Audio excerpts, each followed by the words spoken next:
വെറും 3 ഇൻഗ്രീഡിയൻസ് വെച്ച് ഇതുപോലെ ഇത്രയും സോഫ്റ്റ് ആയിട്ടുള്ള ഒരു കേക്ക് ചെയ്തെടുത്താലോ? അതിനെ കേട്ടതൊന്നും മാറിയിട്ടില്ല. ആകെ 3 ഇൻഗ്രീഡിയൻസ് ആണ് ഇതിനു വേണ്ടി ആവശ്യമുള്ളത്.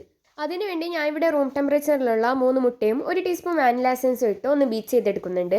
പിന്നെ വാനില എസൻസ് ഓപ്ഷണലാണ്, കയ്യിലുണ്ടെങ്കിൽ മാത്രം ഇട്ടാൽ മതി. ആ വാനില എസൻസ് ചേർത്ത് കൊടുക്കുന്നത് ഈ ഒരു മുട്ടയുടെ സ്മെല്ലൊക്കെ പോകാനാണ്. ഇനി ഇത് ചെറുതായിട്ടൊന്ന് ബീറ്റായി വരുമ്പോൾ അതിലേക്ക് 1/2 കപ്പ് പഞ്ചസാരയാണ് ഞാൻ ഇവിടെ ചേർത്ത് കൊടുക്കുന്നുള്ളത്. ഞാനിവിടെ പൊടിക്കാത്ത പഞ്ചസാരയാണ് കേട്ടോ ചേർത്ത് കൊടുക്കുന്നത്. പൊടിക്കാത്തതെന്ന് വെച്ച് ഒരു പ്രശ്നമാകുന്നില്ല, കേക്ക് നല്ലപോലെ തന്നെ നല്ല സ്പോഞ്ചൊക്കെ ആയി വരുന്നുണ്ട്. പിന്നെ ഈ കേക്കിൻ്റെ മൊത്തം ഉള്ളതെന്ന് പറയുന്നത് ഈ ഒരു ബീറ്റിങ്ങിലാണ്.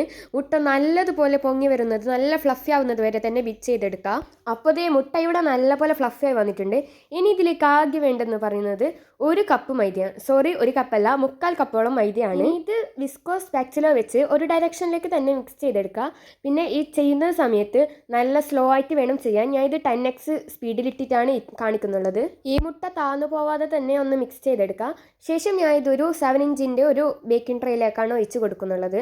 എൻ്റെ അടുത്ത് ബട്ടർ പേപ്പർ ഇല്ലാത്തത് കാരണം ഞാൻ കുറച്ച് ഓയിൽ സ്പ്രെഡ് ചെയ്ത് അതിലേക്ക് മൈദയും കൂടി ഇട്ട് കൊടുത്തിട്ടാണുള്ളത്. ഇനിയിത് ഞാൻ ഇത് 30 മിനിറ്റ്സ് ഓവനിലാണ് ഇത് ബേക്ക് ചെയ്തെടുത്തിട്ടുള്ളത്.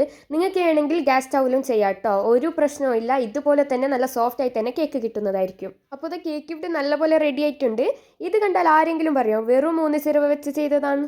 അപ്പോൾ ഇത് വീട്ടിലെ ആവശ്യങ്ങൾക്ക് വേണ്ടി വെറും 3 ചേരുവ വെച്ച് ഇതുപോലെ ഒരു വാനില സ്പഞ്ച് നിങ്ങൾക്കും ചെയ്തെടുക്കാം. അപ്പോൾ നിങ്ങളുടെ അഭിപ്രായം പറയാൻ മറക്കല്ലേ.